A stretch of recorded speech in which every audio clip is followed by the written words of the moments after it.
Hey everybody, welcome to Stupid O'Clock. We got Dan and Joe, and John's in the background working on something. He'll be back in just a few minutes.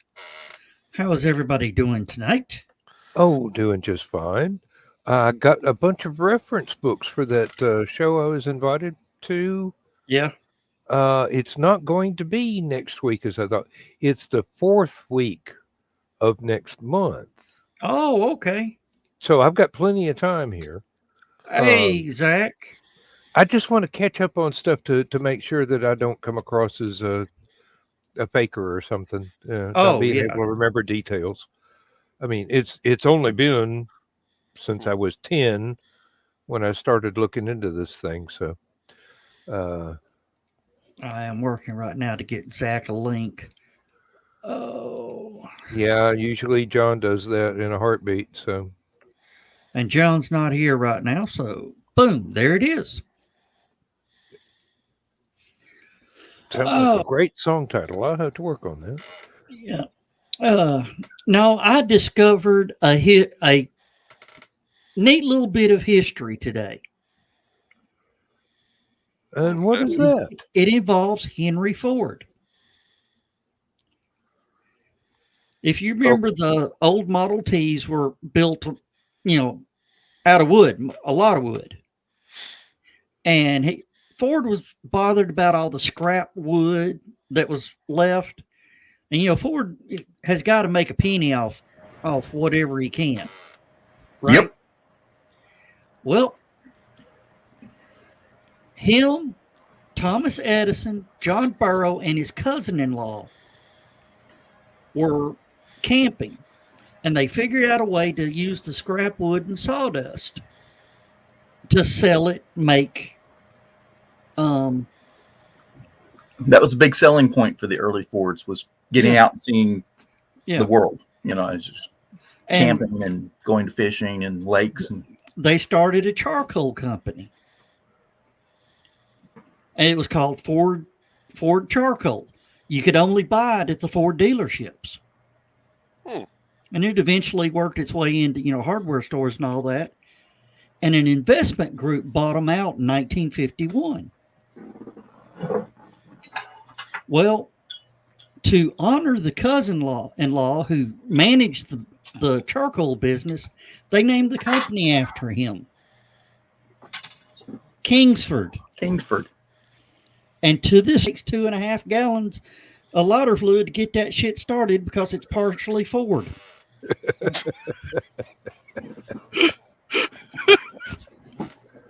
you just don't know where to kick them.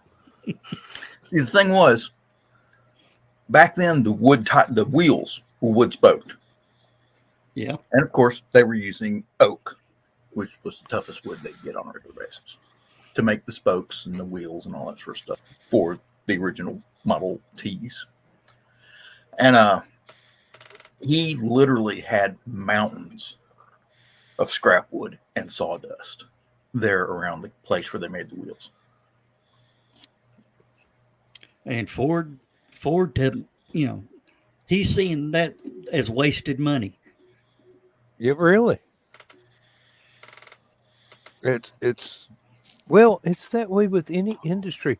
There is stuff that you have left over from the manufacturing process or second quality materials or just stuff that you have to pay somebody to haul off, or you could turn it into something else.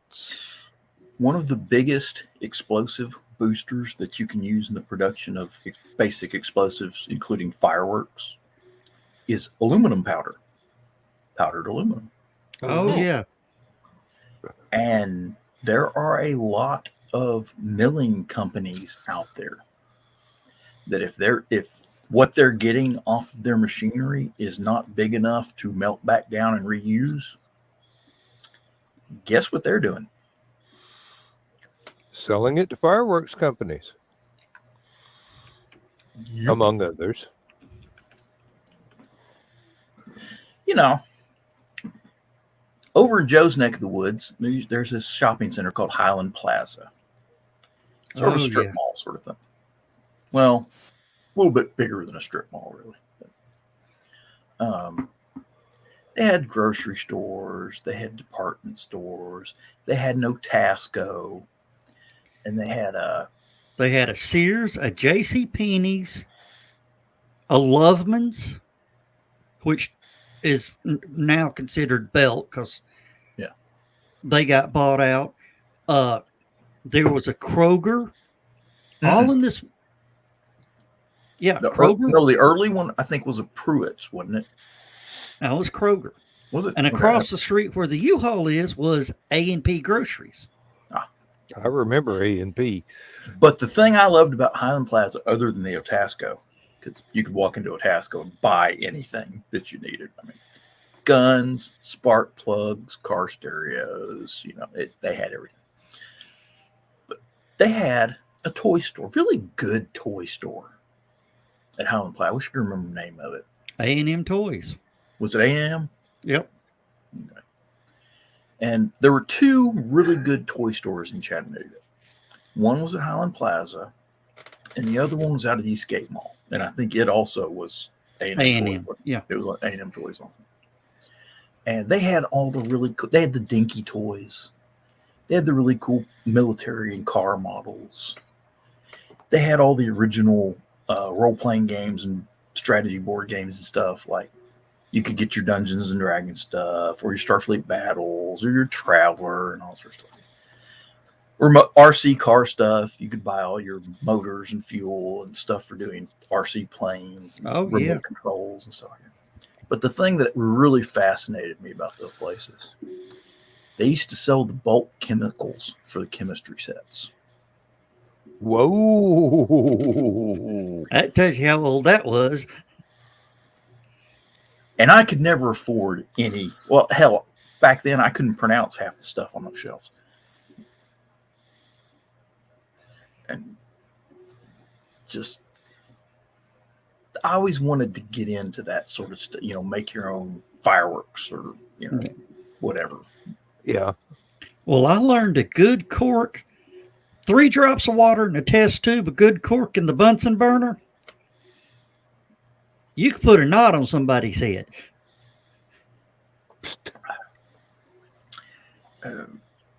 Actually, the one I really wanted to do, if you mix aluminum powder and gasoline, and there's something else, I can't remember what the other ingredient is. Iron filings. No, I don't think so. But it was gasoline, aluminum powder, and something to make it jelly. Oh, and you can make napalm. Knox gelatin. The Styrofoam. No, it was something. It might have been some foreign styrofoam, but it was some powder that you add to it to actually make the fuel jelly. And like I said, Knox gelatin. Knox gelatin. Never heard of it. Really? It's unflavored gelatin. I mean, it was. Okay. Never mind. I think I know what you're talking about. Yeah. It was one of those ingredients that people used a lot in those fruit and vegetable salad abominations that were so popular in the 60s. Hey, the fruit cocktail one with the strawberry gelatin is pretty damn good. Yeah, but you start putting hazardous vegetables in there, and you wind up with something that would. You just take a look at it and go, that ain't right. Yeah, Papa Nick's watching, reining us in. About what? What? He doesn't like gelatin treats? Yeah. Fruit cocktail? Or have y'all ever seen them try to tear out a bank vault? How the concrete is super not hard? Legally. Well, when they tear a bank down. I've actually never. Usually they repurpose the bank building because it's usually a smaller, older building in the middle of town, and they wind up like having a restaurant with bank vault in it. Yeah. Well, the American National that became SunTrust on the corner of Norcross and Ashland Terrace. Yeah. It's gone. It's now a car wash. And they set and they pecked and they hammered and they pecked and they hammered, with a hoe ram. Joe knows what I'm talking about. I found out why that concrete is so hard. Slag material? What? Slag material inside of it, or Iron filings from machine shops. They mix that in with the concrete.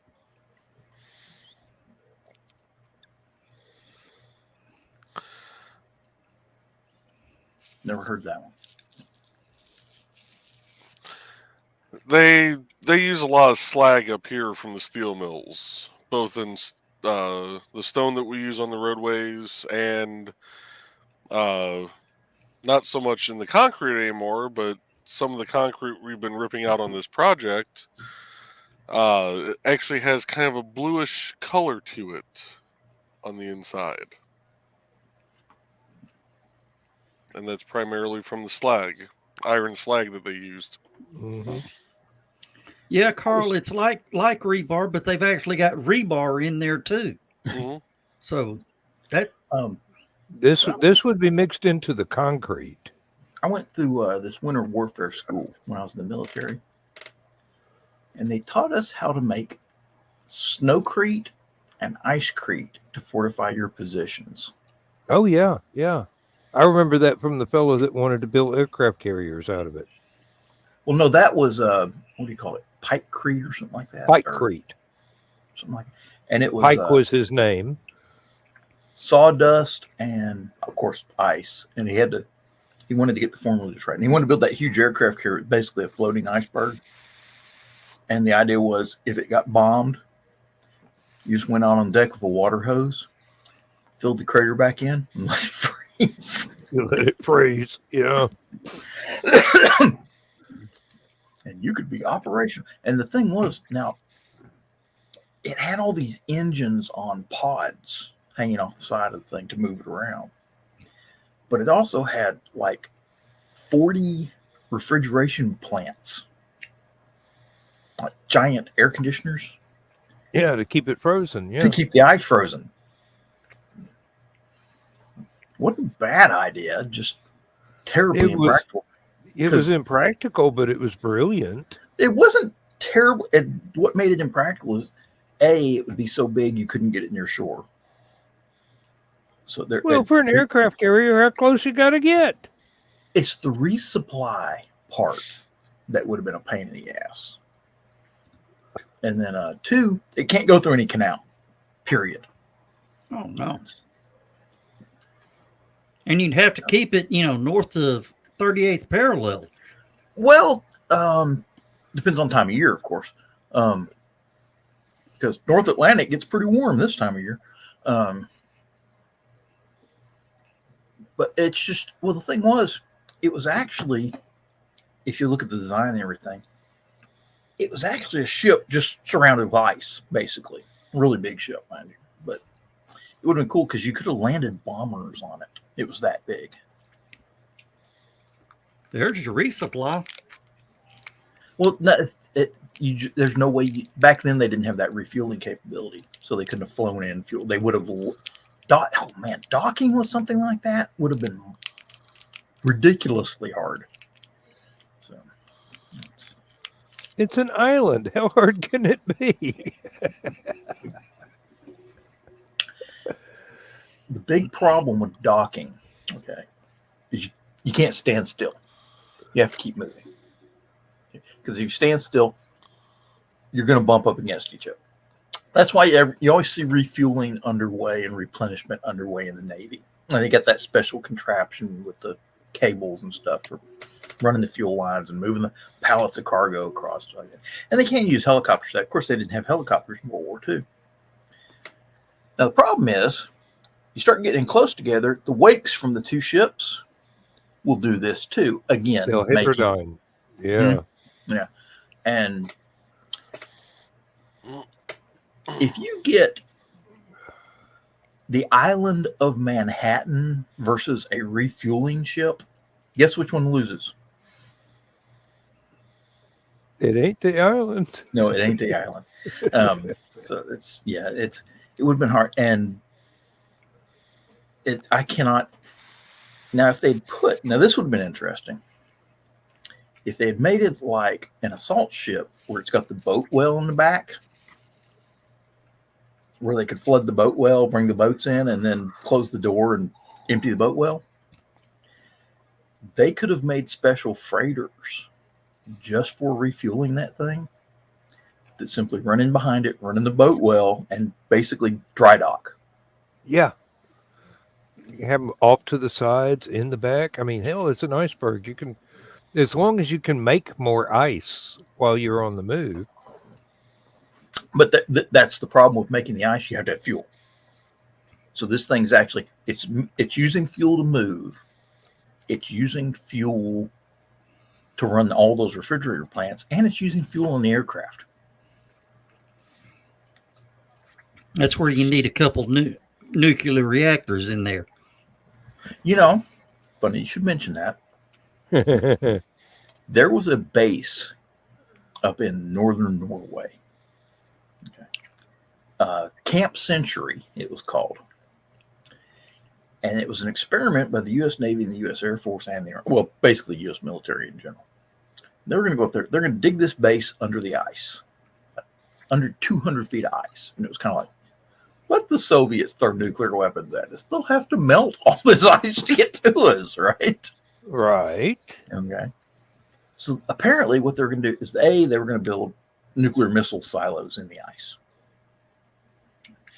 B, they were going to have submarine docks in the ice so that they could hide the ballistic missile submarines and even rearm them in the event of a nuclear war.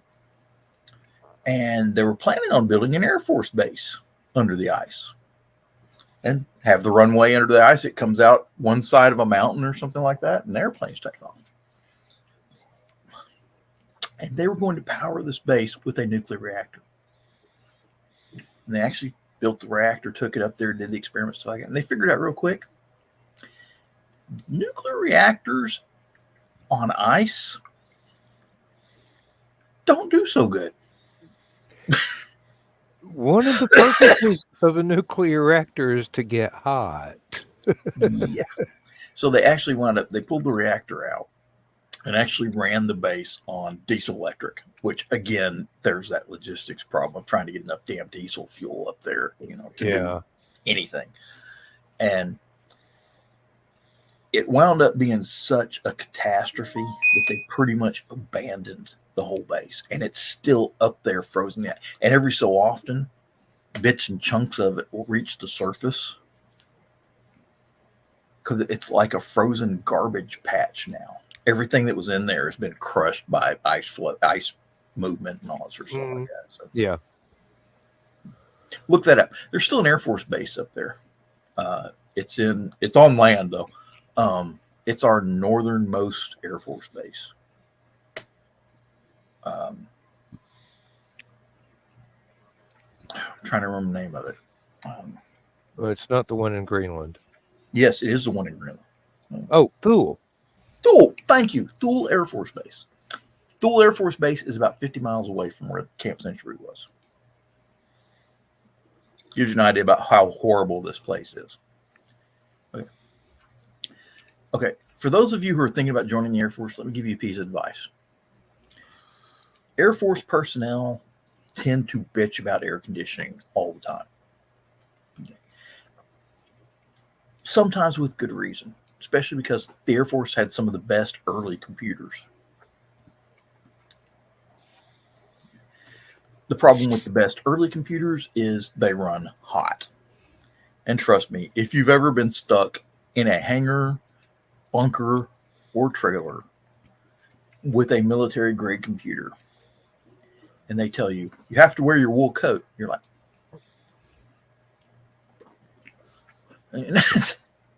so they're all running around in t-shirts. Yeah. And then about half the Air Force bases in the world are in deserts. Okay. Another third of them or so are in hospitable climates. And then you get places like Thule and Adak, Alaska.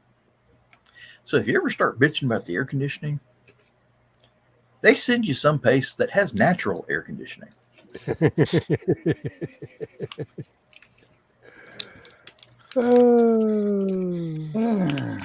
Don't. The one thing an Air Force person that ever wants to hear is, don't forget your VB boots. And the Air Force guy looking, what are VB boots? Vapor barrier boots. Mickey Mouse boots for short. Yes. They're the boots with the air bladders in the side that you have to open the valve, pump them up. so that the insulating layer in the boots will have an air layer between your body heat, a bit of rubber, the air bladder, another bit of rubber, and minus 50 to 70 degree Fahrenheit temperatures. It's kind of funny. We got issued in Berlin, we got issued black ones. And then one day they issued us white ones. And we're like, oh, shit. Hey, Don. Hey, Don. It's too early. Don't do it, John. I will. The joke's getting old. No, that.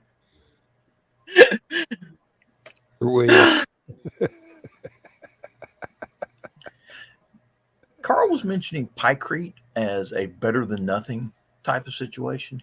They actually did a lot. They actually made a sub-scale model of that aircraft carrier.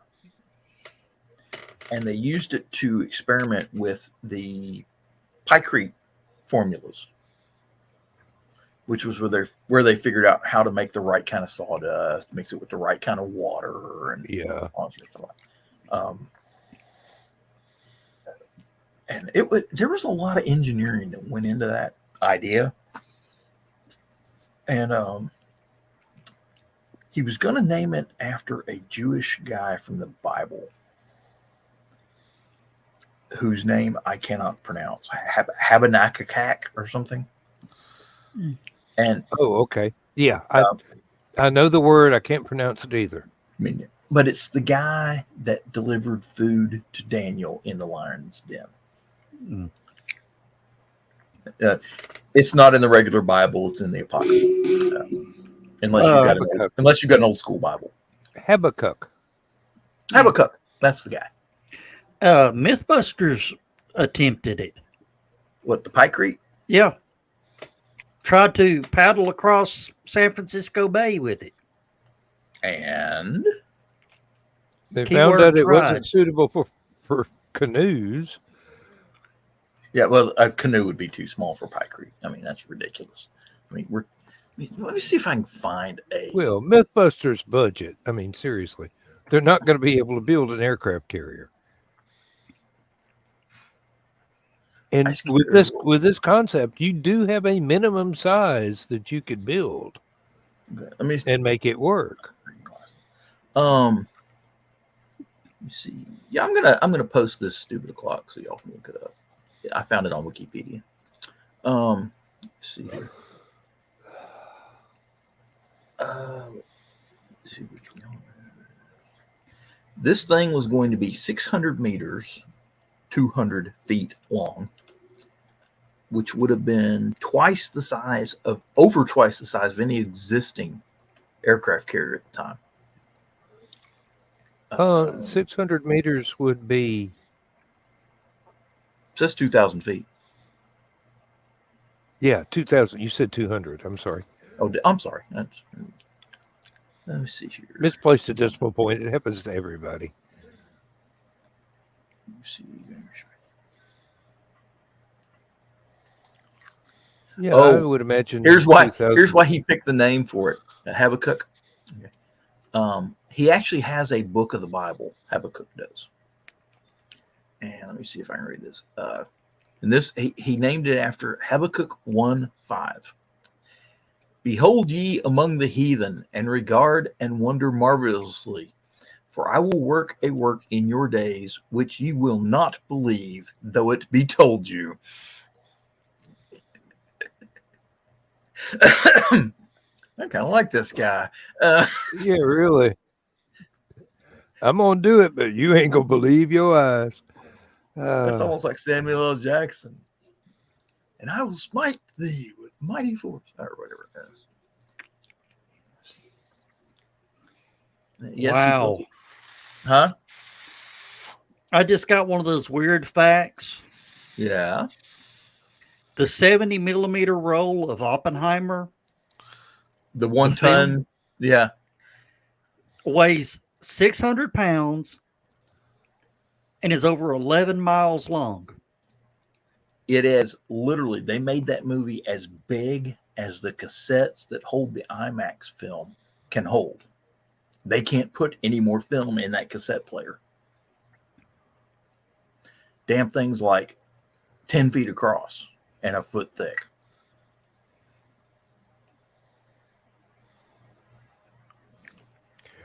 And it's only a 2 megabyte drive. 2 kilobyte drive from back in the day. That's a I know 3 hour some- movie. That's a three hour something movie. Yeah. I talked to some people that went to saw it, and they said it was a blast. It was rad. What's the matter, Joe? Nothing. Yeah. I had to make up for that Kingsford joke. That one went over too good. I'm sorry, I got to reset my bullshit meter. It just pigged out.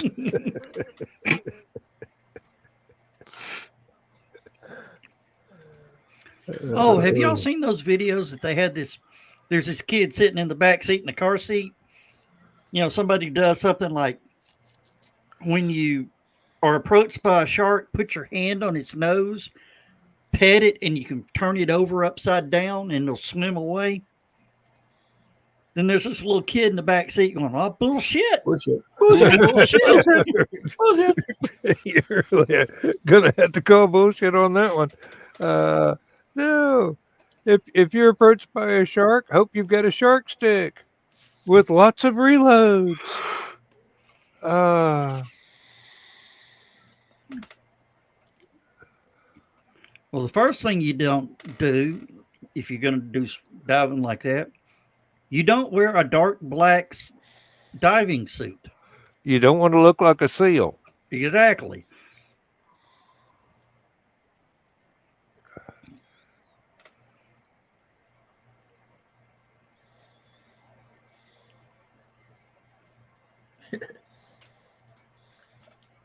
John, Sorry, I was punching buttons. I found my favorite old candy. Your what? My Oh, favorite God. old. Where'd you find that? Was it like if it was in your couch? Don't eat it. Five Below. 10 Never for heard. $1. Oh, wasn't that also a an old cartoon? What?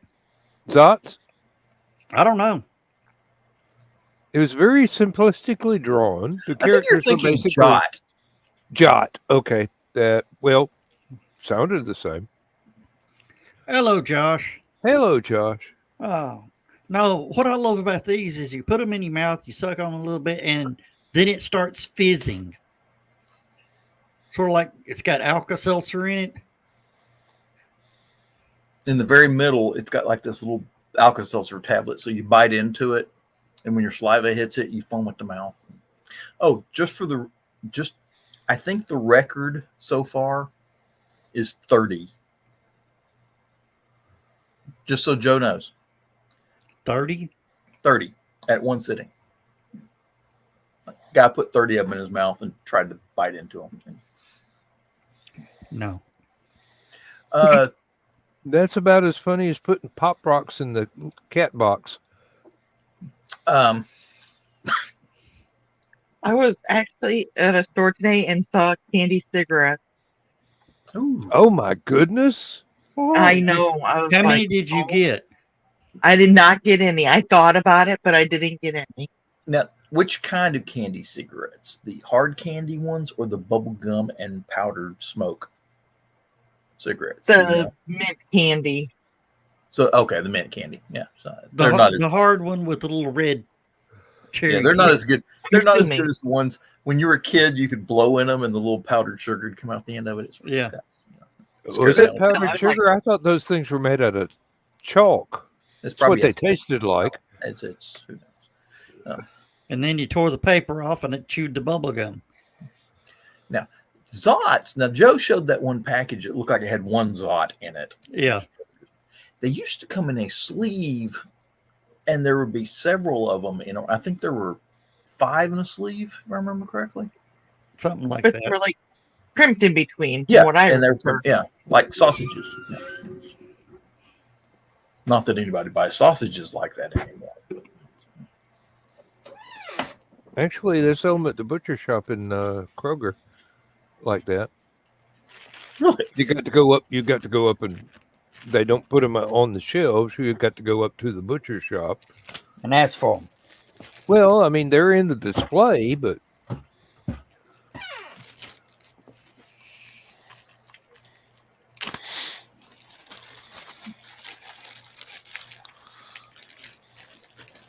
I think we had an attempt by someone to use my little doghouse-sized wheelhouse as a homeless shelter. Uh-oh. The door was ripped off. Uh-oh. Animals could not have managed this. Well, maybe a bear, but the way it was fastened on and the lack of destruction in unfastening it leads me to believe that a human mind was involved. I'm going, what? Is somebody trying to steal the copper wiring? And I go down there and I look and I go, no. Somebody was dumb enough to think there was enough room in there with all the plumbing that they could crawl into it and use it as a bivouac. Sorry, dude. If you can contort your way into that, you got a money-making career at the circus. Because you'd have to be a contortionist. What ain't filled with iron pipe and plastic filters and whatnot is full of insulation. So I imagine they pulled the door off and went, there ain't enough room in there for a snake, much less me. And that space was probably already occupied. Yeah, a couple of million black widows. I mean, seriously. I tried to get into the green room last night. Apparently, they already shut it down, but it kept saying it was still active. Just nobody was in it. Yeah, Carl said he forgot to shut it. And I went in there, I think, about the same time you did. And if I would have known that you and I could have been making, We could have been making? messing up the room. Never mind. He always says he messes up the room if he leaves it open, that the squirrels and the raccoons get in there. You got John all. I don't know who got more excited about that, John or Dawn.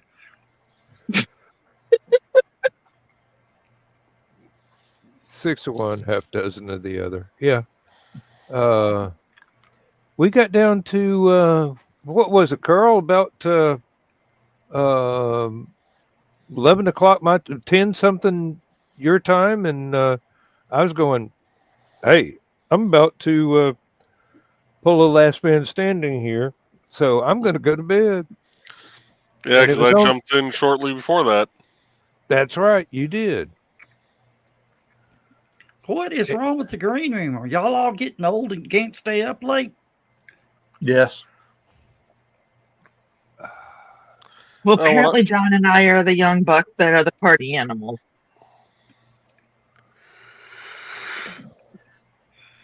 One of the things the military teaches you is an appreciation for sleep. Well, yeah, I can do that anytime. That's the problem. Oh, yes. Okay. There's the excuse right there. Do I have to click it again? Oh, John, I sent you or I didn't. I posted in Stupid O'Clock a good video that would bring back memories. Oh no, have you seen my memories lately?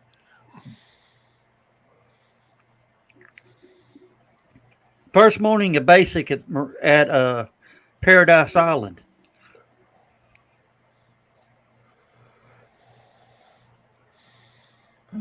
This is weird.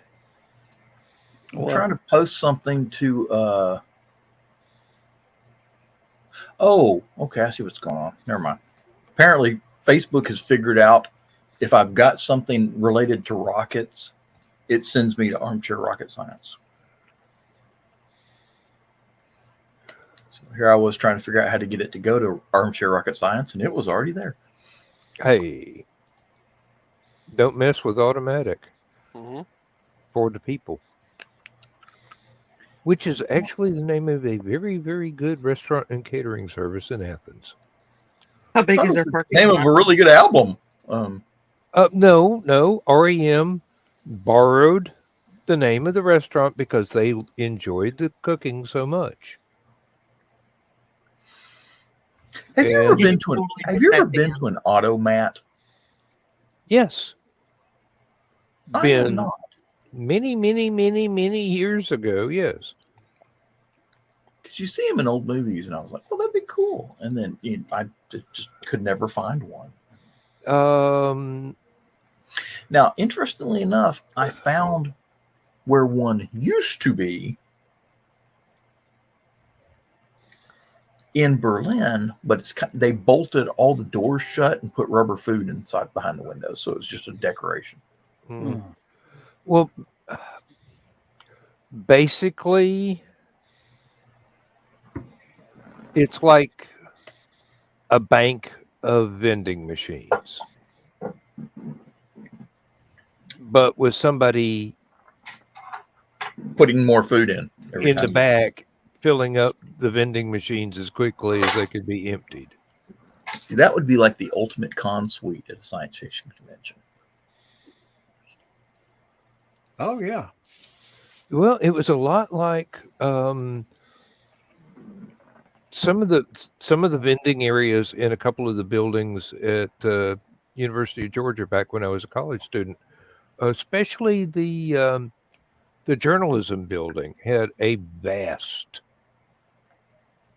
just an entire floor devoted to what wasn't a classroom was a vending machine, and it was a very popular thing for the students on a budget. Mm. So you go in there, uh, you could have a couple of hot dogs, a tin of what is it? Not corned beef hash. The one you would get at barbecue places, that kind of hash, and chips and a drink, and still get change back from a $5 bill. Try that today. Yeah, Right? really. That and there was one in the basement of the philosophy building that it was not anywhere near as large, but it had a far better selection of stuff in the vending machine. But still, and the coffee machine had two selections of beef. One was beef broth and one was chicken broth, as well as coffee and tea. So you could get basically chicken broth, pack of crackers, some stew, and probably not spend more than $2.50. Pay that much for one item out of them now. Shit, the ones at work, you're going to pay $5 for a pimento cheese sandwich on white bread. Not even fancy, you know. When we had the our hospital day, when the whole family was in the ER. Don't mean to smile on that, but the way you just said it. Hey, everybody, it's hospital day. Hey! They had one of those vending machines, and they had a breakfast burrito. Oh, dear Lord. Do you know why they only serve those in a hospital? Because you're already there. It's your only chance of making it to the ER in time. Long story short, I was glad Ruth showed up to sit with Donna and my dad was there because I couldn't stand to be with myself. It's one of those explosive decompression situations, huh? Erlanger downtown used to have a decent cafeteria. Yeah. Used to. I don't know if they still do. No. Oh, there was a couple of places downtown that had a real cafeteria, but this was back in the 60s. You walk in there, sit at the counter, you could order just about anything you could get at a Waffle House and cost half as much then and be just about the same quality. And you would actually be served with a smile. Oh dear, we got somebody else. Uh-oh. Oh dear. I got to go, guys. Talk to you later.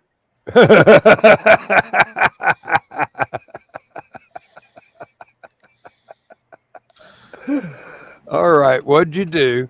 There wasn't really any point in him doing that. Hell, I've been watching the show the whole time. Hi, Chris. Hello. Hello, how you Chris. doing? Who said I was really gone? Who said you were really here? Damn, he's back. It's fine.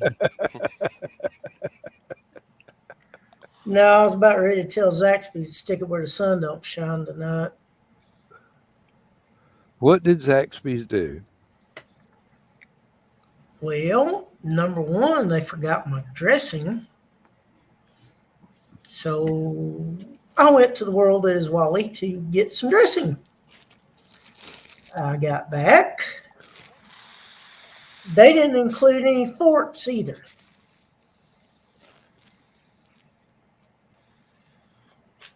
Everything was in the bag. That I ordered 2 items. They had those 2 items, but the stuff That was all they had. come with them did not go in the bag. Mhm. You should have ordered forks. They probably would have forgot him anyway. That's almost as bad as Taco Bell. I was expecting to pull up to Taco Bell one night. Guy come on the speaker. Welcome to Taco Bell. How can we fuck up your order tonight? Well, at least he's being honest. Seriously. Now, there's a Zaxby's over in Commerce. If you don't get there early, you're not going to get anything because the drive-through has a 2-hour wait.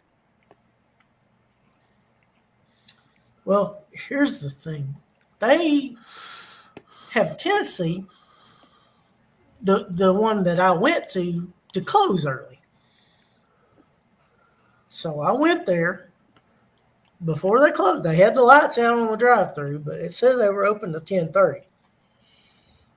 Whether they actually made it to 10:30, I seriously doubt it.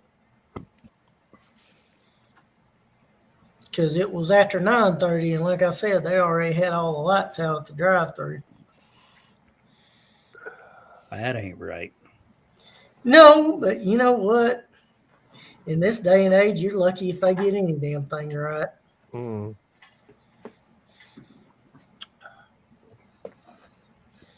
Oh, we went down to our closest Dollar General today.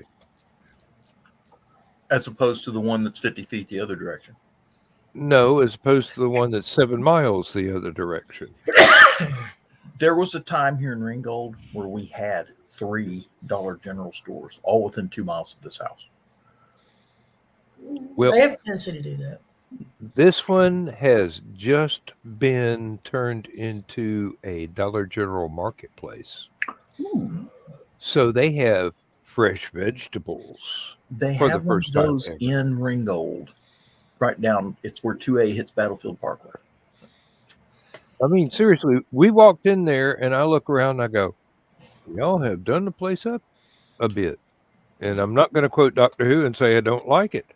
And I looked over at the vegetable thing and I go, you have avocados at Dollar General? Well, I discovered something new at the store tonight. Yes. Anybody want to make a guess? Pringles. Let's see. Well, it's, Pickled egg flavored Pringles.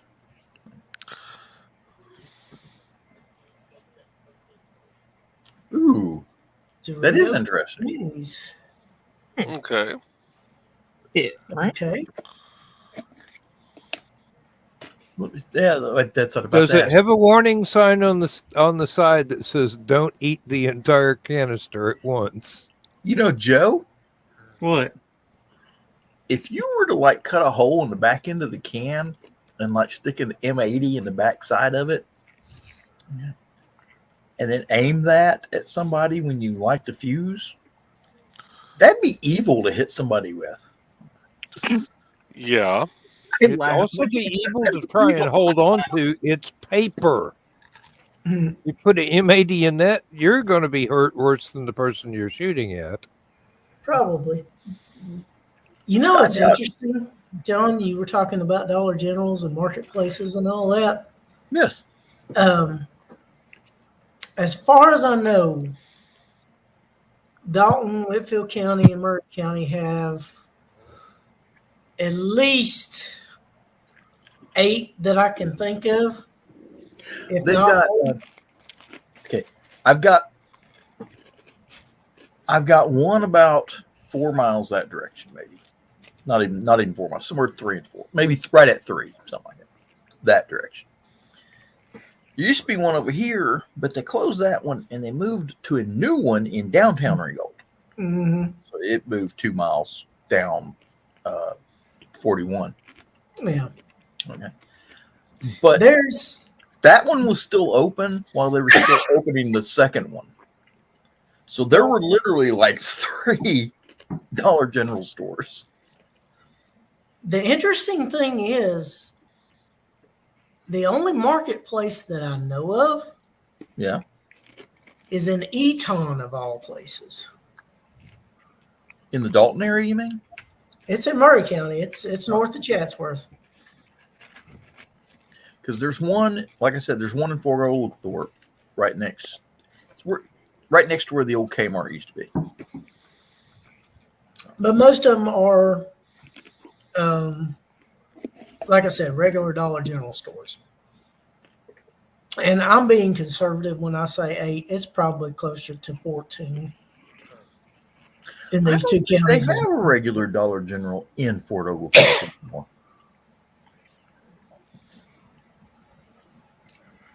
I guess I must be the strange one with Dollar Generals. They closed the closest Dollar General to me. Well, they did, but they moved it about 0.2 of a mile in the other direction. No, closest strange. one is down there by Crystal, and that one's been there for years. Strangest experience I've ever had at a Dollar General.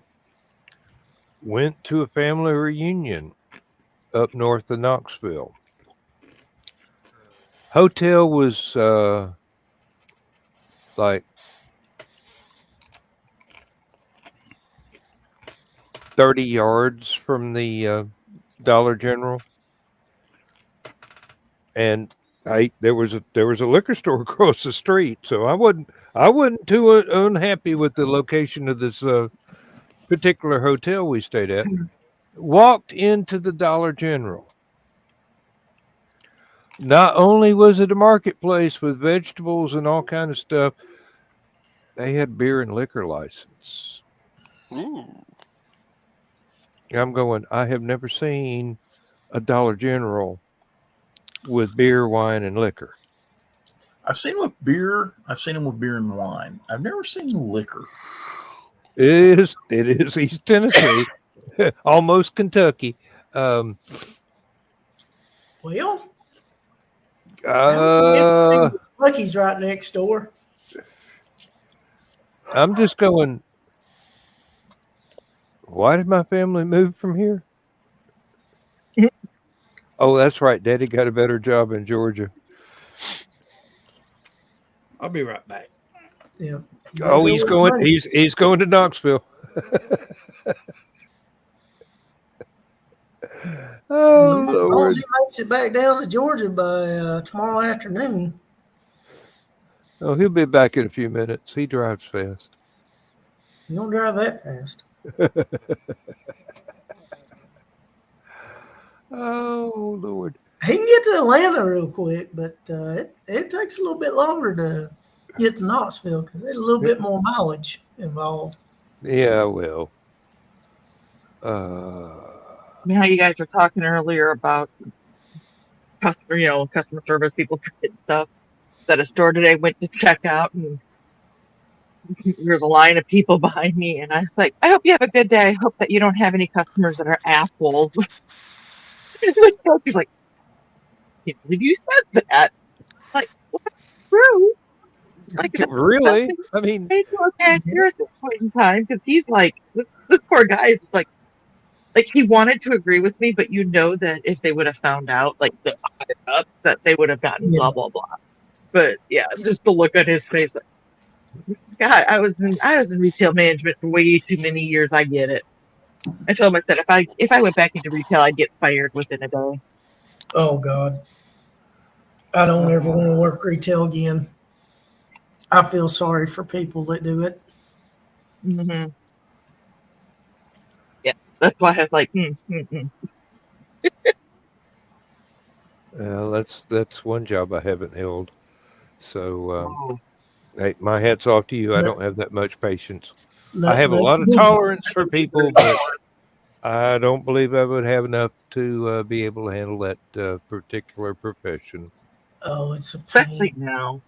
It's only gotten worse since I worked, and it's been longer than I care to admit to. But I have anybody that's worked retail before understands and commiserates with anybody that's currently working retail. Mm-hmm. Yeah. Hey, Don, do you ever find yourself going back behind and straightening stuff out on Mm-hmm. Yeah. Lindsay does that, and she doesn't even work retail. She's never worked retail. She'll walk through the store, there'll be a misplaced item. She will search the entire store to find out where that goes because she's trying to be nice to the employees. I can say I don't quite do that, but Yeah. Hey, and my mom worked worked as a server for years, so we go to restaurants and it's we are so sweet to the servers.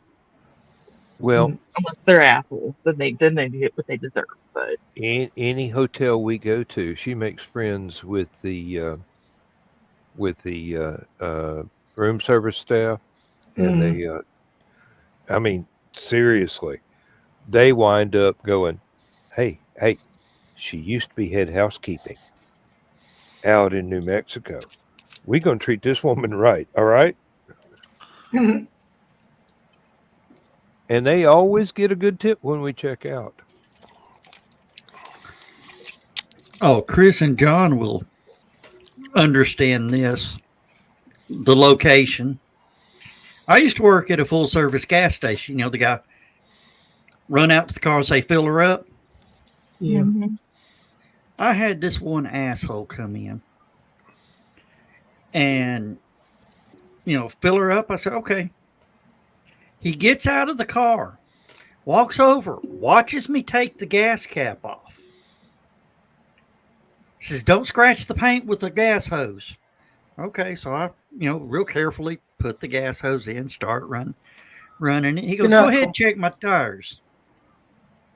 So I check my tires, check the tires, and every time I put the little tire gauge on, air would come out. He said, how much is in it? 35. He said, let me see.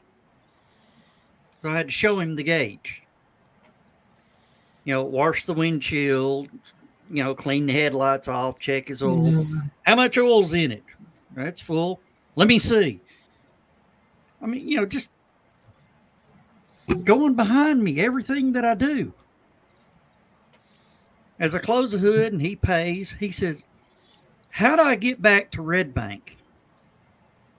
I was at Hickson Pike and Access Road. I sent him out, across the dam, out 153, down 75 to 24 to 27 to get across the river.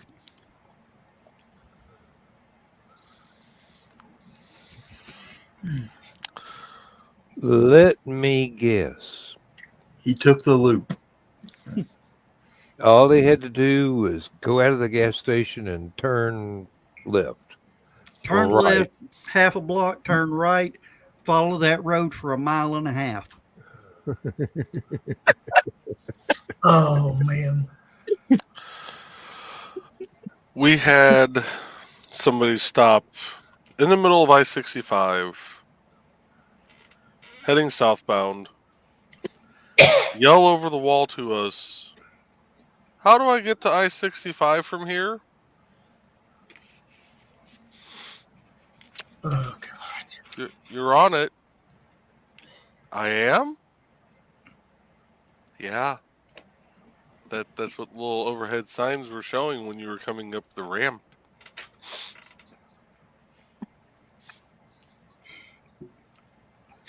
Here's your sign.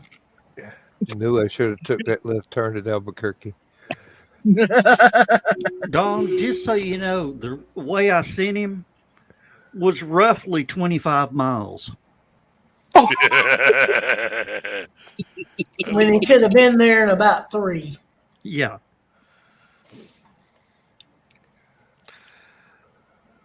I had a Excuse me. I had a guy that we were redoing a road between Westville and LaPorte. We were bringing the road actually behind a few of the houses because the curve that ran in front of it had been deemed dead man's curve, especially after a fire truck had flipped there for taking it too fast. And Damn. had the road totally closed, putting in a whole brand new road. And it must have been, it was the weekend for the Army Reserve Center to show up. And we happened to be out there on a Saturday paving, and I look, and out in the distance, I see this vehicle just bahaing through the dirt. That's strange, but okay. And then about 2 minutes later, here goes another one. Okay, now it's time to go check. So I go sit up by the barricades.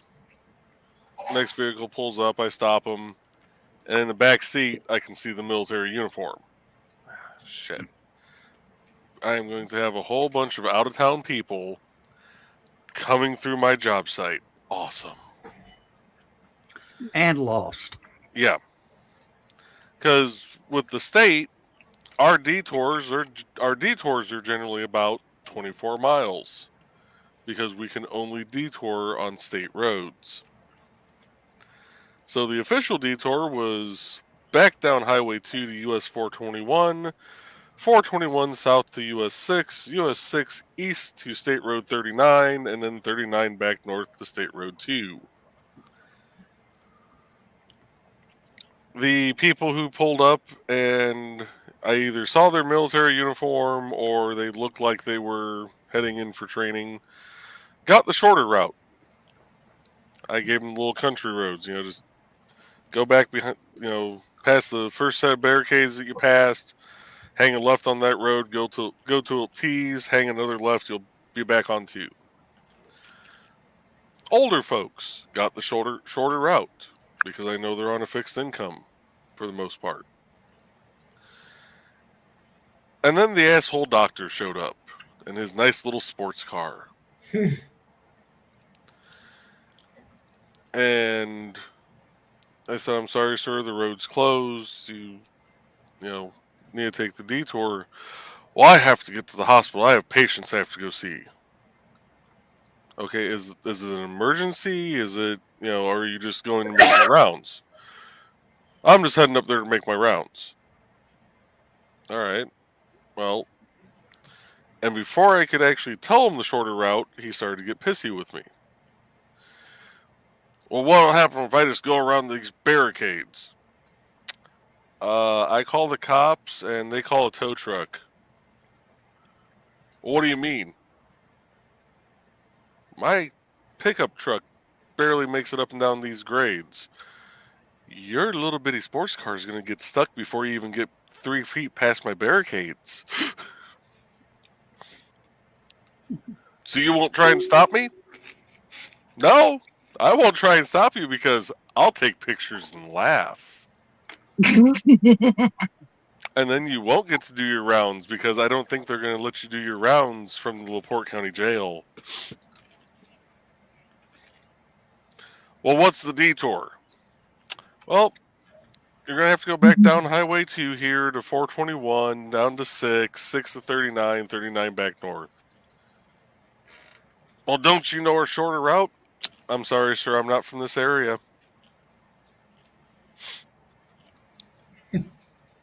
Now, had he said it was an emergency and been a dick, he would have gotten the short route because it was an emergency. You're just heading up there to make your rounds and you're going to be a dick, you're getting the long way. Yeah. That's where that left turn at Albuquerque comes in. Well, then he tried to tell me there was no detour signs posted. I have to drive through the detour route to get to my office. I know the signs are posted. I see the fuckers every day. I live on a dead end, and where they have the stupid dead end sign, there's you can either turn or come straight. So if you come from the turn, you don't see the dead end sign because they have it on the wrong side of the intersection. So we get people that turn around down here all the time because they don't see it. They're turned. Well, there's a school right on the other side of the end of our dead end. They think they can get to the school from here.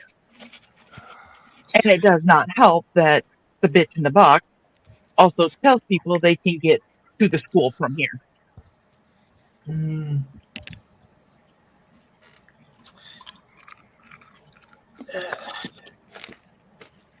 I got a great reply for that, but I want Dan to get back before I do it because he'll Don? understand. Let me show you a quick map with my story. Okay.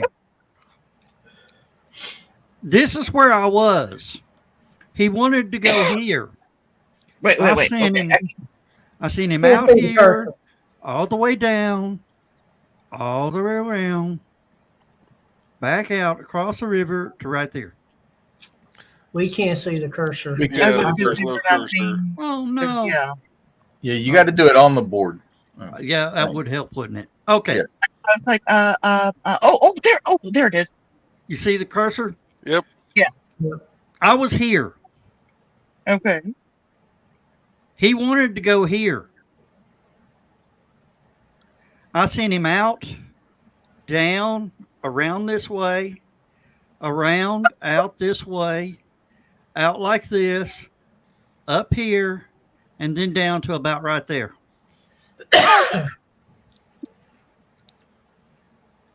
People say I'm a dick. Do what? And people say I'm a dick. Oh, just wait till Rich gets here. I wonder But how yeah. Rich is feeling this morning or today. I was gonna say, how did that go last night? You guys weren't on before I left. By the time I came back, you guys were all gone. It went good. Got some good little video clips of the different bouts, and Rich and I both did some longsword fighting, and which you can clearly tell I am not used to a long sword. Why What would are you do? doing?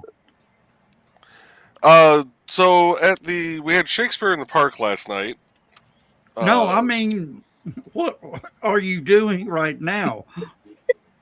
Oh, I was filling up my vape. Oh, okay. Doing the same thing, Joe Dog.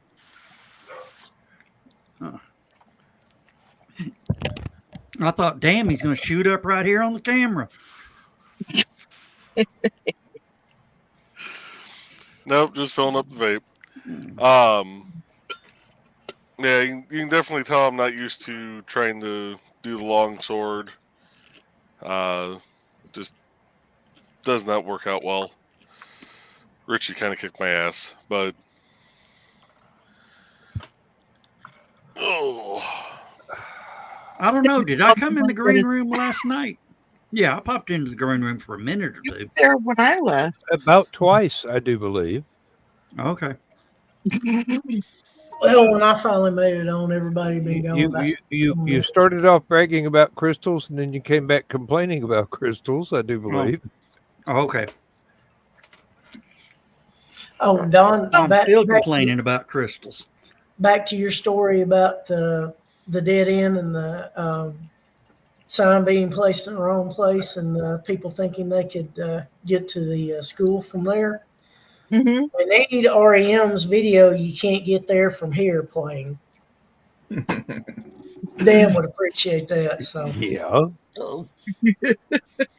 You know, that's the one band in Athens that I never actually got to meet socially. Really? I got to meet just about everybody else that had a band in Athens. REM, I didn't ever get to meet. I mean, I missed them by about no, that was the B-52s. I missed them by about 5 minutes when I went to my college professor's art show at the art school.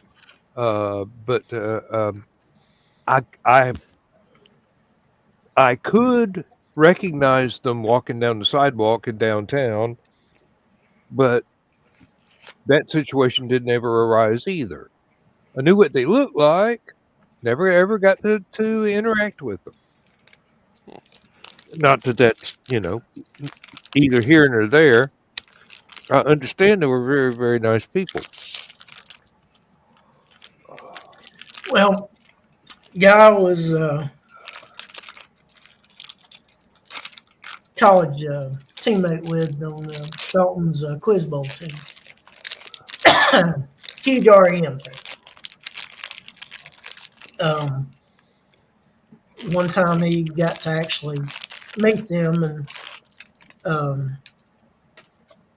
Michael Stipe's always been kind of a quirky and a character anyway. Mm-hmm. And he was face to face with him. I said, guess you want an autograph or something? He's like, no, not really. I said, well, I wouldn't mind talking with you for a while. And he's like, okay. This is before they got like huge. Yeah. Obviously, things change when you're a multi-million selling artist. Well, evidently there's That's the one.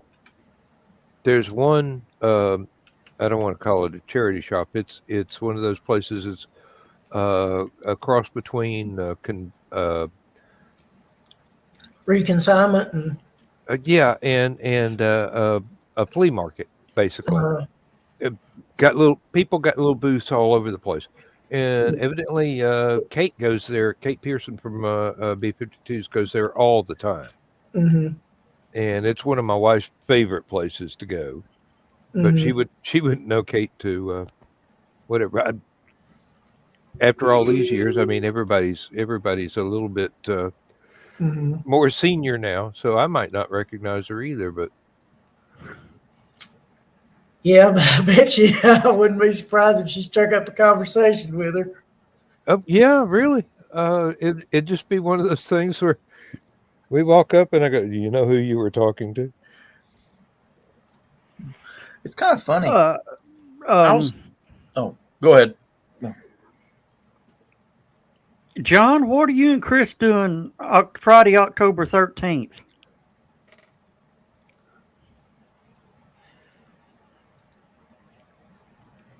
I don't know. Other than working, I doubt anything. The B-52s are playing on the riverfront. Ooh, Oh, Where if at? you've got time, you should go. That will Yeah. be so much fun. They're calling it the Chattanooga Motor Car Festival. never heard of it, but that does sound interesting. I was stationed up at Fort Knox. I was driving back one weekend. We had a 4-day weekend, so I was driving back to Chattanooga. I stopped in Nashville, little gas station I always stopped at on Trinity Lane. It's right off the interstate there.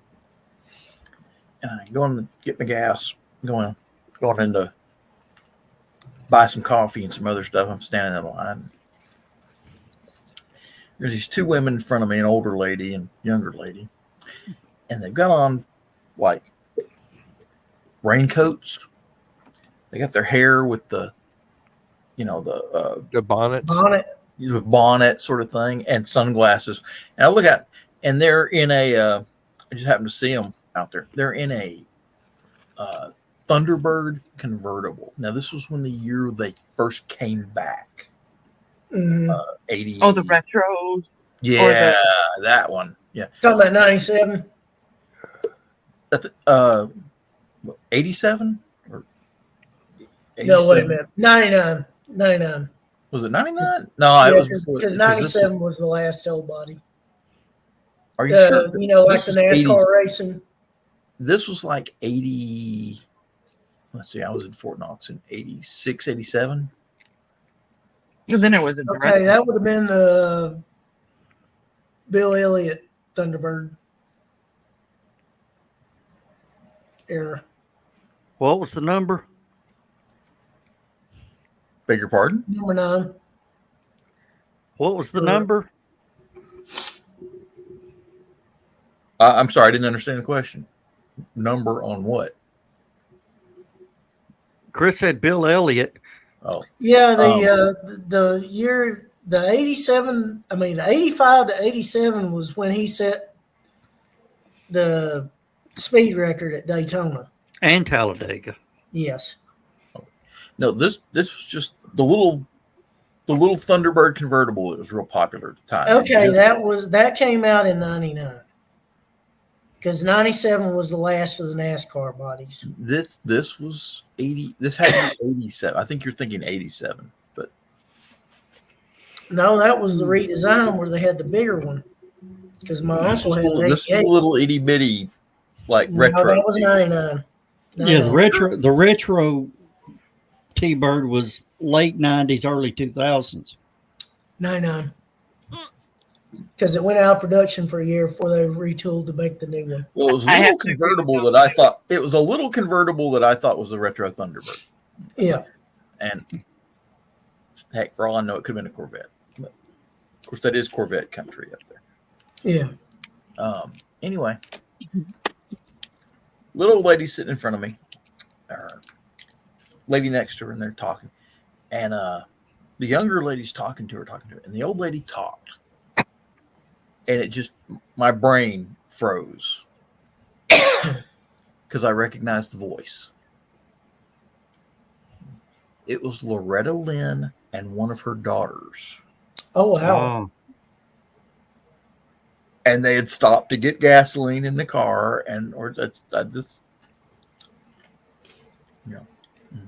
I didn't say anything. That was cool.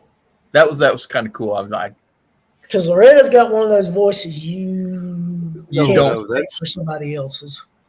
No, that's pure Elvish right there.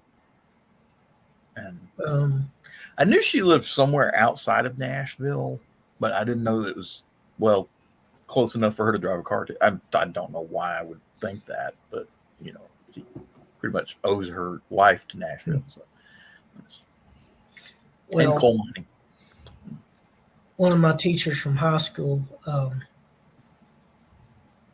before he came there, taught in Cheatham County, which is a suburb of Nashville. And people were complaining because he claimed that he only played Don Williams' son because it was Don Williams' son. He's like, no, I played him because he had a 427 batting average. Isn't Crystal Gale one of Loretta Lynn's? I think she's the youngest one. Yeah, she was the baby of the family. Okay, I thought I had heard that at one time. Yeah. Hell, the Mandrell sisters still look great. They haven't hardly aged, and Yeah, aren't they? Don't they own half of Gatlinburg or something like that? I wouldn't be surprised. No, that's Dolly. She owns the other half. You would think Larry Gatlin and the Gatlin brothers would own it.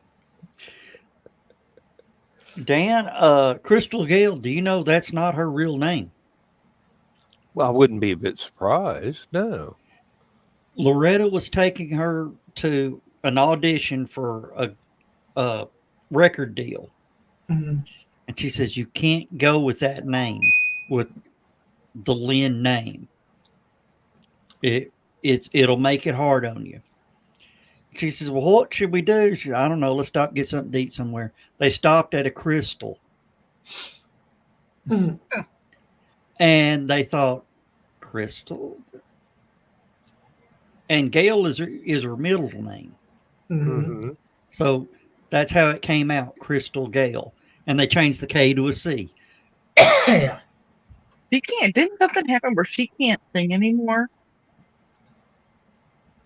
Something happened Who? with her voice. Crystal Gale. I don't know. That's John's territory. I'm working on it. I did know a guy at the factory that was working security for concerts, and he didn't know Crystal Gale from a hole in the wall, and tried to tell her she was going into the place that's reserved for the performers. Oh, Lord. And somehow or another, her security came and confronted him, and he's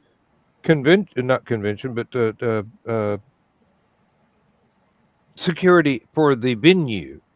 Venue security. Uh-huh. And they had some words. And mostly it was about how it was amazing that he couldn't recognize her. Yep. And he goes, I don't listen to country music. Have y'all? Who was it? I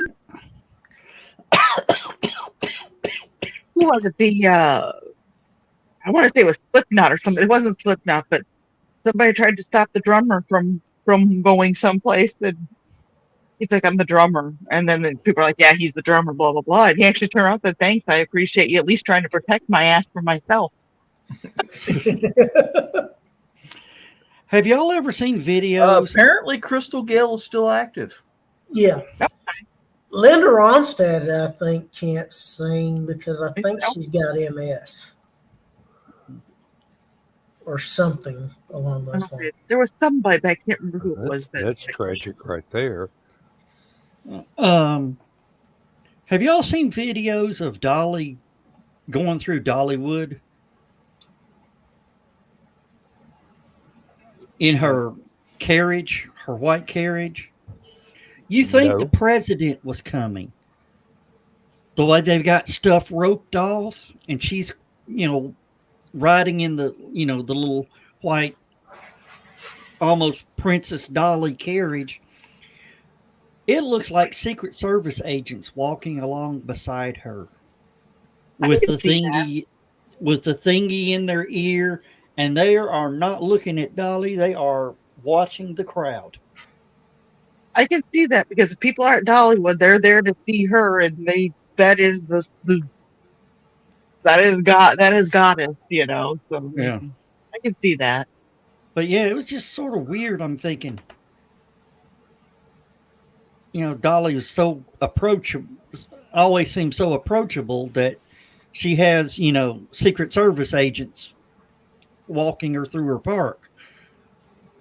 Her park at that. Yeah. That's what people. Linda like- Ronstadt has Parkinson's disease and can no longer sing. That's what I was thinking. I apologize. Thank you for That- checking that and verifying. That was an interview in 2013.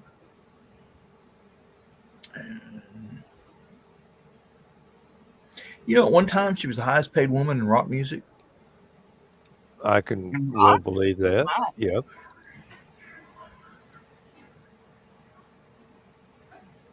Yeah, and she had this sorry backup band that turned out pretty good. You didn't know that, Dawn? Who was the backup band? The Eagles.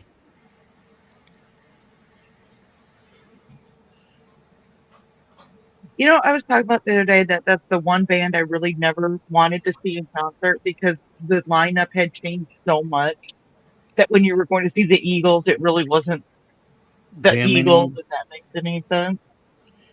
Yet I went and Well- saw Foreigner a few years ago. Well, Don Henley's milking it for every penny he can now. If Now. anybody, Him and Joe Walsh both are. Well, Timothy B. Schmidt too, for that matter. well, Don Henley says he's got 150 people that watch YouTube day in, day out just to hit him with copyright strikes. Oh wow. Which is ridiculous because there's no For way you doing can his do own that. material. To keep anybody from playing the Eagles music. Oh, okay. Yeah, shut them down. Shut them down. Send them with a cease and desist. Threaten to shut their channels down. Speaking of the Eagles, their original bass player, Randy Meisner, died Thursday, I believe. He was 77, I think. We lost Don Felder here recently too, wasn't it? No, Don's still alive, as far as I know. There was another player that died, but it wasn't him. Glenn Fry. But yeah, Glenn Fry's been dead for Yeah. 4 years, I think. That's who I was thinking of, Glenn Fry, that passed away. Yeah. He's been worm food for a while. Well, his son, Deacon, was touring with the band and decided he wanted to go on, do his own thing. And apparently they wrote him into going on their final tour. And Vince Gill has joined the band. He's been playing with them, I think, the past 2 tours.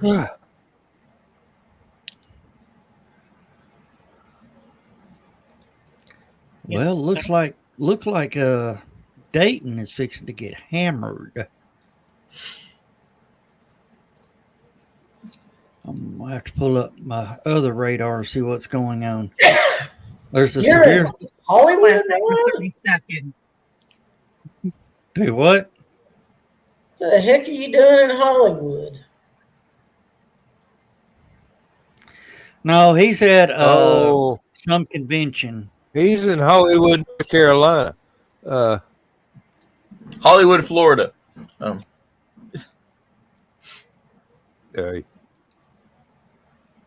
Well, that was original Hollywood. It was in Florida, but it had a tendency to rain, so they decided to move to Hollywood, California, where it never seems to rain in Southern California. Yeah, he met. With the Oh song. dang it! I just drew a blank on his name. Optimus Prime. Peter Cullen. Yeah, Peter Cullen. He also voiced Koran in the English dub version of Voltron with the lines.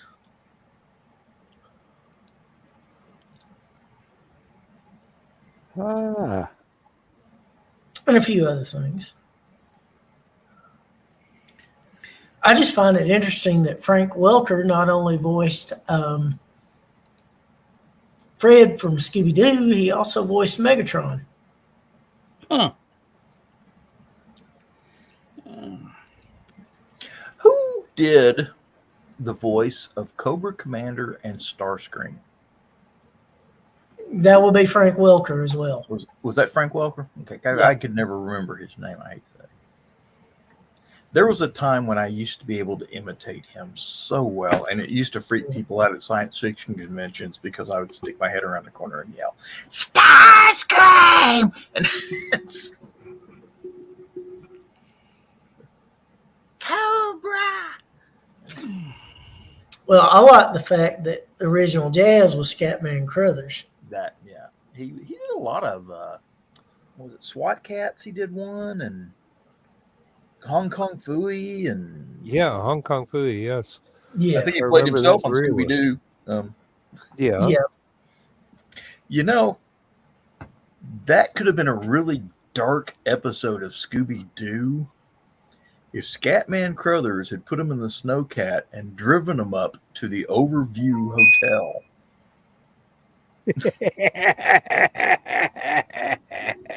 Well, you And know, ran him through the maze looking for the little kid. one of my favorite segments There's a crossover we need right there. of the Twilight Zone, the movie, was the one where Scatman Crothers played Kick the Can with the people at the retirement home.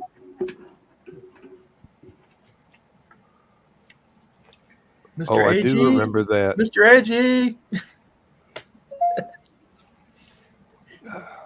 He was the one that ran off and didn't want to get turned into an old guy again. So Yeah.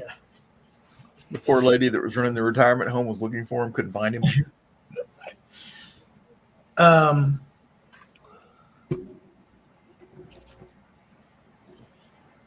Yeah, I used to love the way he'd say "man" when he was Hong Kong Phooey. He's like, "Man."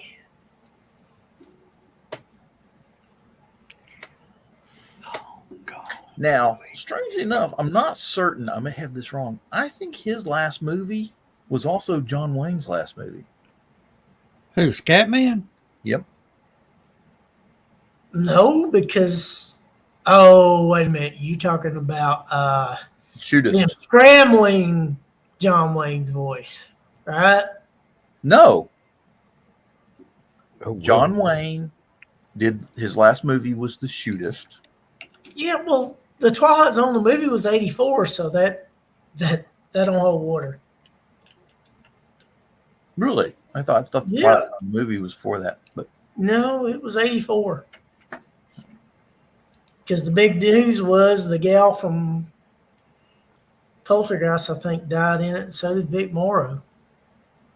Yeah. Died in '86. There was a problem with the helicopter. that's putting it lightly. Yeah. Yes. Well,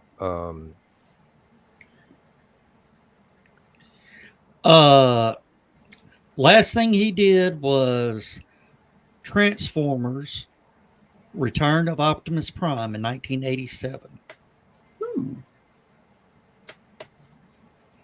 But he died in '86. Wait a minute. Well, he Well, probably I already, made the voiceover. That's probably he already already had his part recorded before the movie came out.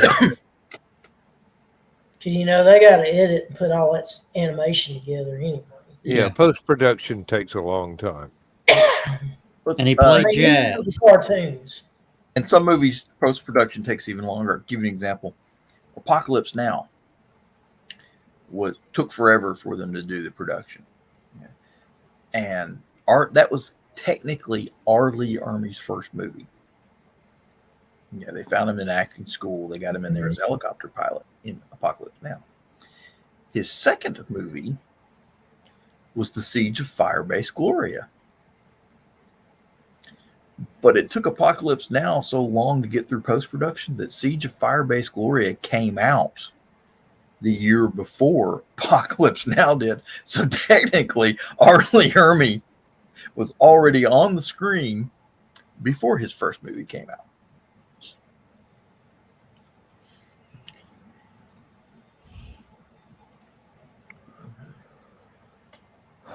Let's see. I'm trying to think of others that's happened on other stuff too. I'm trying to think of some of the other ones that have done that.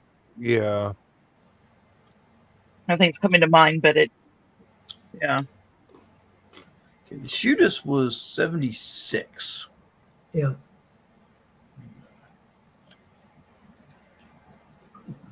Hey Joe, do you remember when that came out? What? Judas. That's talking to Joe Bachman. Oh, I don't think Now- he was listening. Don't remember when it came out, but I've seen it. now here's the thing. When I became, a con director, I started getting the agents in, trying to get me to book their artists. And there was this one guy that came in, that, submitted to, to become a guest and all this. But he wanted a first class ticket from Los Angeles to Chattanooga. 4-star hotel, not the venue. A rental car and a driver. Rental car had to be no older than a 2016. And Do we he know wanted $10,000. Suppose you told him what to kiss and when. Yeah. Now you want to know what his claim to fame was? Probably an extra in some movie.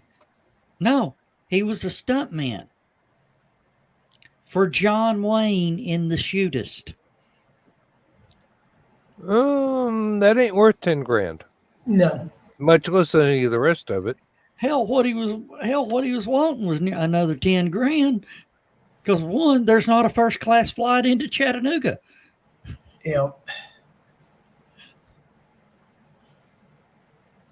Well, shoot. The kid playing the banjo from Deliverance, was it Frankencon earlier this year? And I found out that wasn't him playing the banjo. That was somebody sitting behind him, reaching through, playing the banjo. Oh, wow. He was sitting there with his hands behind his back. Of course, he's learned how to play the banjo now. But you talk about milking a career. That's milking a career. He's a chef at Waffle House as his day job. Probably. No, Speaking of, did you ever look at what the writers he's a look chef like? at Waffle House. I saw the Rolling Stone interview. Speaking of that, did you ever look at Steph? Did you ever look into Jeremy Miller if he wanted to come to HallowCon's? They have not replied. But thank you for looking into it. I appreciate that part. Do what? You said you looked into it though, but I- you meant. I looked into it. I sent them an email. Got nothing. No response. So it's the point now. Hey, we hear you got a. Well, should have replied to me the first time. 6.5 months ago. Maybe next year. Maybe. Well, that might be when I think. I don't know if it's looking like I'm gonna be able to come this year. So Well, Chris knows you don't asshole an asshole. He's seen it firsthand. Just ask the guy at the full service gas station.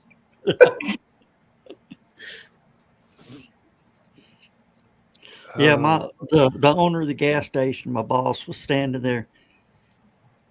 He's going. I could see him turning his head. Of course, he could tell that guy'd already pissed me off. He just turned his head like you could see him running the directions through his head. And I said, "And you get off on 27." He went, "Turn around, and walk back inside."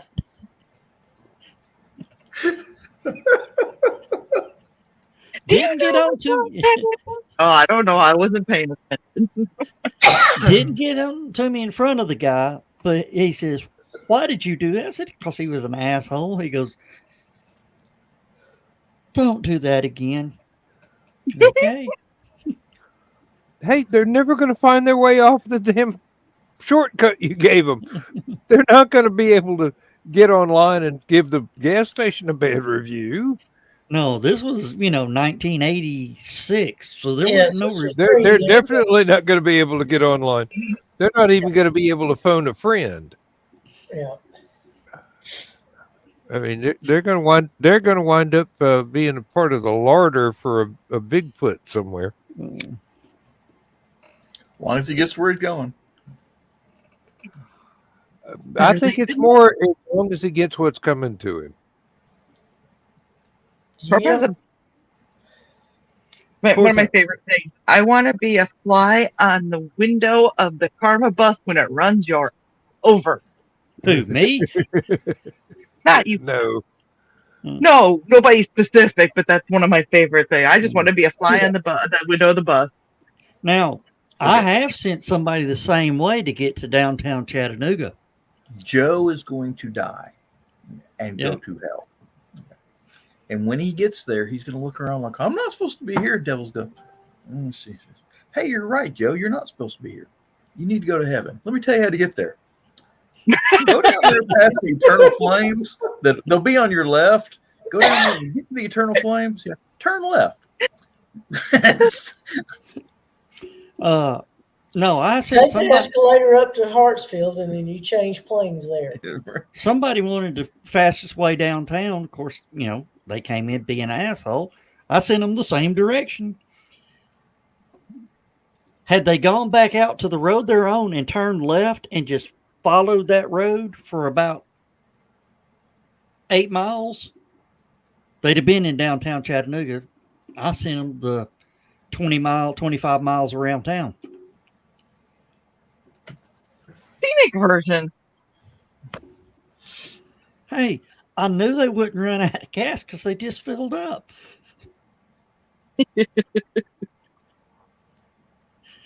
Joe Bachman's looking at me like you're a son of a bitch. Looks more like I- admiration to me. I can't say shit No, with the no, story yeah. I just told. So So what did the guy do? Did he turn around then? By the way, the cop, the doctor. yeah, he decided to do the smart thing and turn around because he actually did pull up a little bit, took a look at the drop off, and realized that his little sports car that sits 2 feet off the ground was not going to make it. So he's got a little bit of sense if he doesn't have a personality. Mister, I don't tell you how to do brain surgery. Don't tell me how to fix a damn road.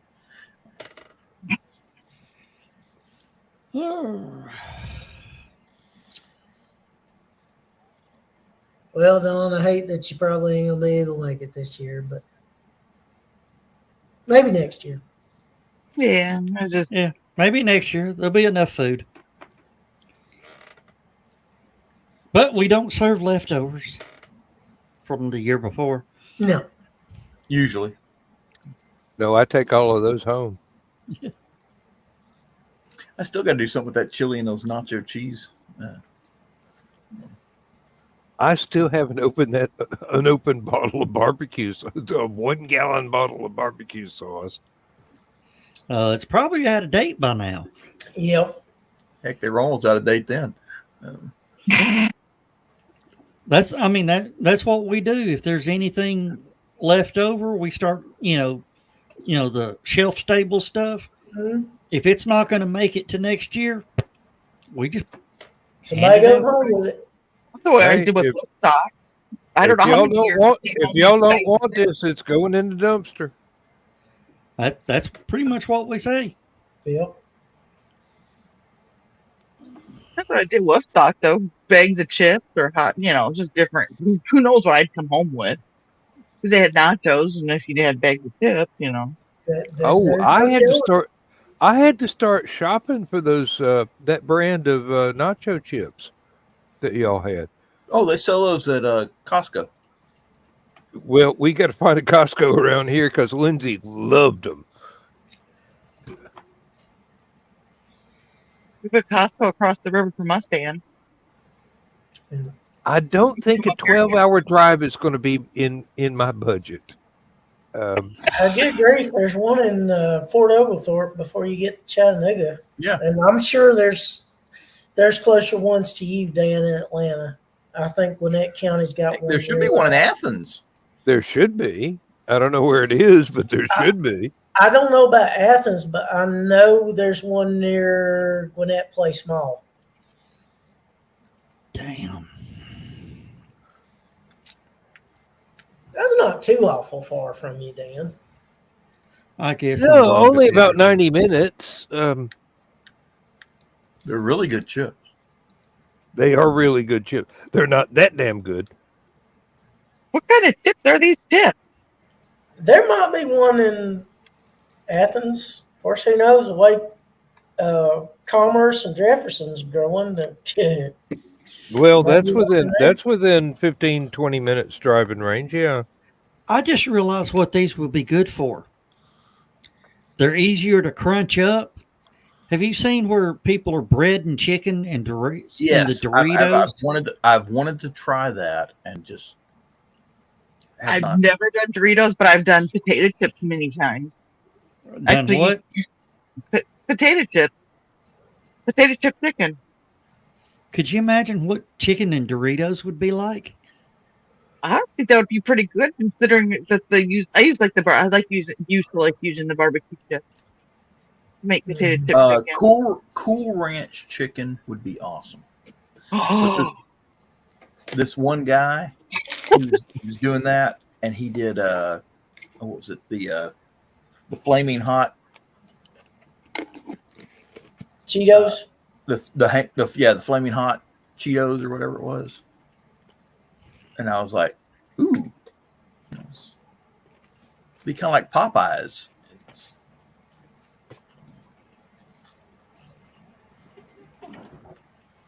I may have to make up I a tried recipe here. Pringles once and it didn't work well. The Pringles didn't have the thick enough consistency or something. Yeah, they wouldn't have.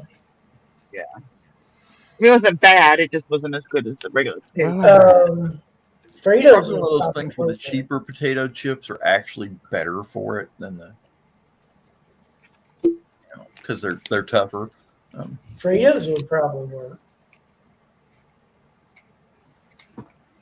The Cool Ranch ones, though, that sounds good. Oh, that sounds really good. I'm a Midwestern girl, so everything ranch sounds good, right?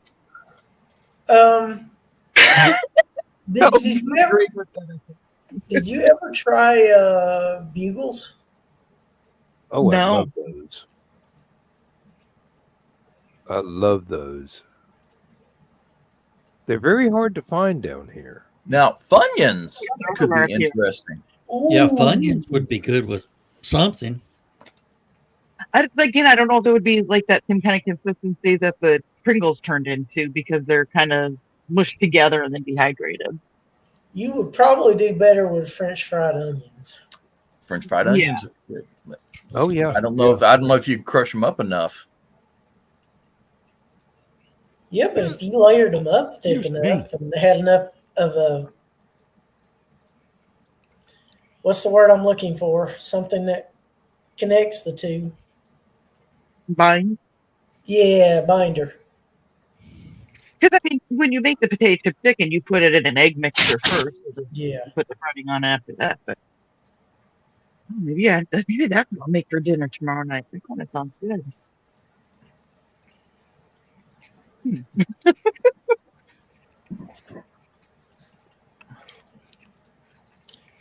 Yeah, I'm As out. Rachel Ryan would say, yummo. Chris, are they talking about doing fried chicken? No, I don't think that was one of the things they talked about. If they did fried chicken, we'd have to do the Cool Ranch deep fried chicken. Oh, they talked about it, but like I said,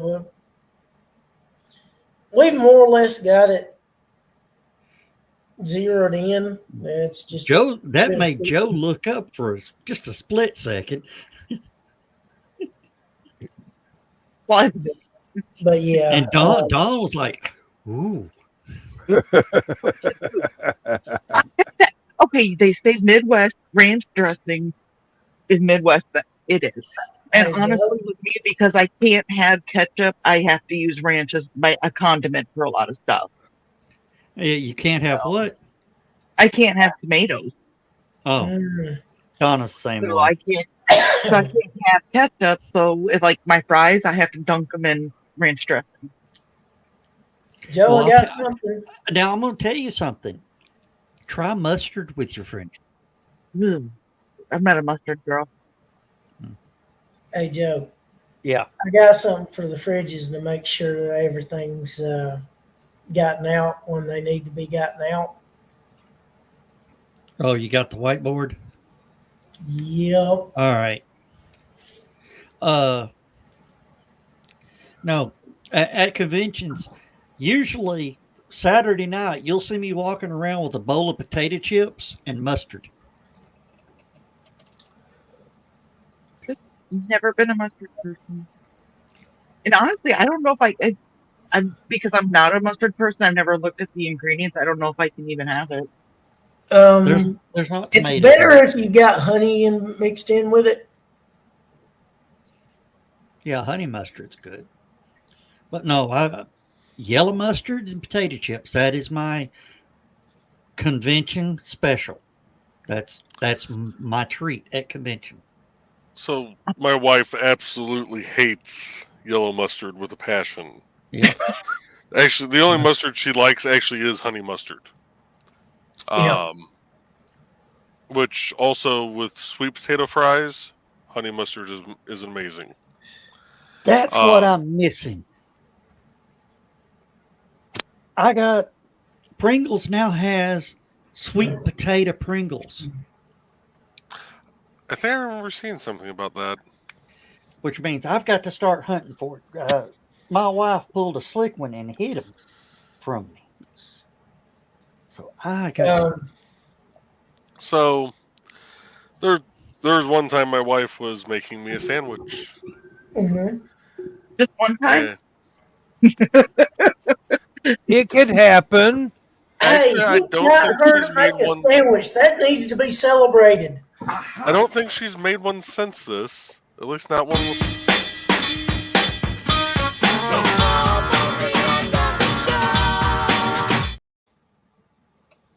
She went through, made the. Ooh, I may have to try those. Made a sandwich, put the mustard on there, got a little bit on her finger, and without even thinking about it, licked it off her finger. And all I hear from the kitchen is this screech of "Oh God, why?" and it's in my mouth.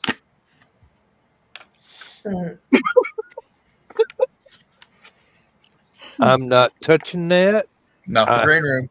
Not the green room. Not the no. green room. Not even And in the green room. I'm so glad one of your guy friends was not hanging over at the kitchen during that time, because that would have gone ugly real quick. Yeah. From her. Yeah.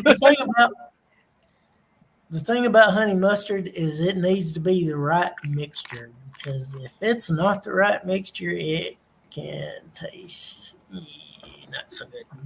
Yeah. I went to see if we happened to have mustard, and we didn't, but I found a cheese stick. So yeah. You know, I just got thinking. Generally, the lighter the honey mustard, the better it is. The darker, the worse it is. Just got to thinking. I was frying okra the other day. Mick did a really good job frying my okra. And you imagine Dorito fried okra?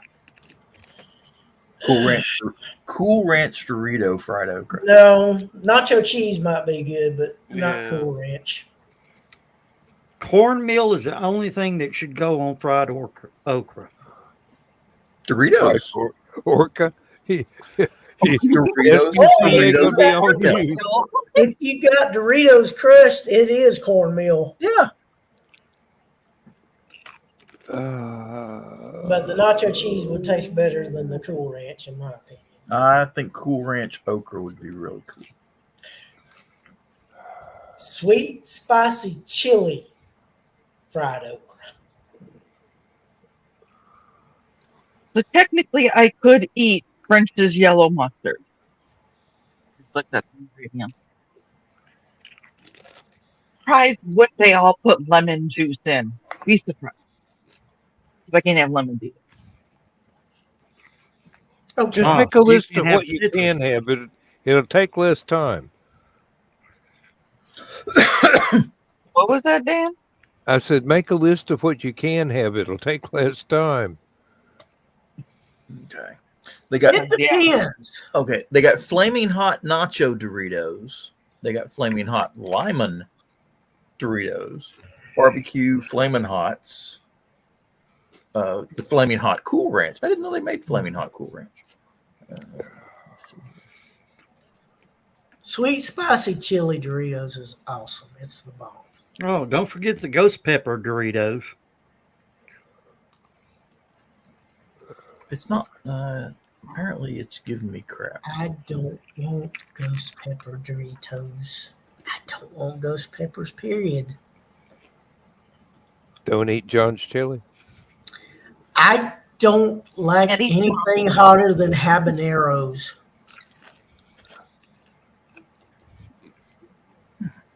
You're almost there with habanero. Now, Serranos have a pretty good flavor despite the heat. The Serranos I've grown don't have any heat whatsoever. It's one of these websites that's going to make me accept all their cookies, or I can't go to any of their. Are there Damn you, cookies Doritos. made with real Damn you all to Girl hell. Scouts? I didn't know Doritos made cookies. I didn't know they did either.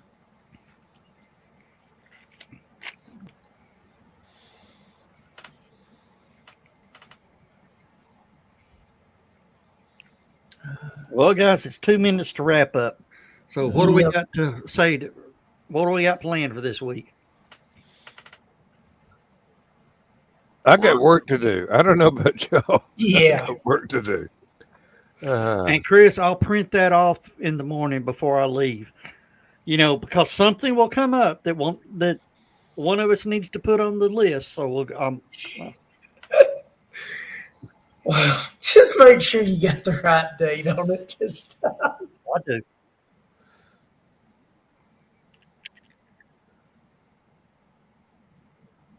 There was a spell where Joe put the same date on the agenda for A year. 2 different meetings that it was the previous month from the first of those 2 meetings.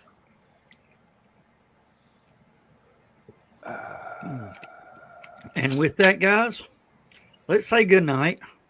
Good night. Good Good night, everybody. We'll Fun see show. see all of y'all. Oh, maybe Are we launching any rockets this week? Or well, I was fixing to jump over to Rocket Lab, who was going to go right at the top of the hour, but they pushed back to 3 a.m. So I do they guess launch I it? won't see. Rocket Lab out of New Zealand. Yeah. they're not as much fun to watch since they moved the sheep back from Launchpad. Yeah. No. And they're not as much fun to listen to without the lady from SpaceX. Oh, you're just crazy about chess. Yeah. Thing She's is, awesome. Don has a better chance of better luck. Yeah, I realize that, but a guy can dream. Yeah. All right, that's it. We got to go on that one. Good night, Good night, everybody. everybody. Good night, everybody.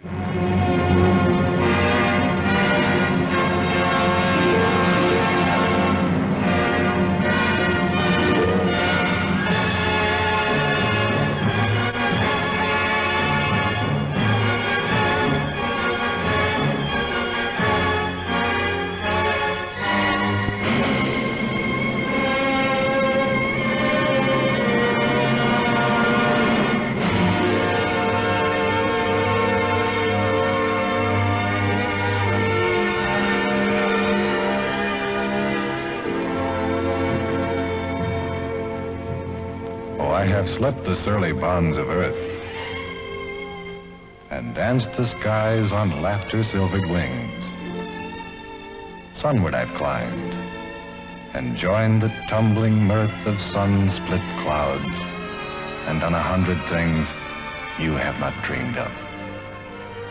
Wheeled and soared and swung high in the sunlit silence.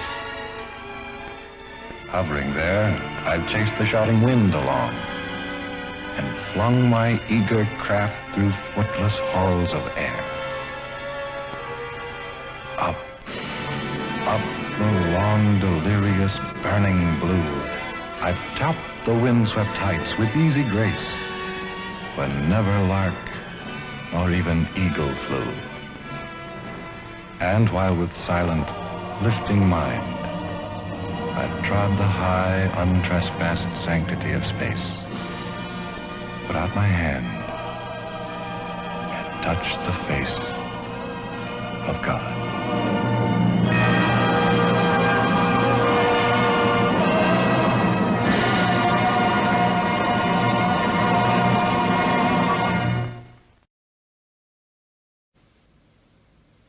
This town needs an enema.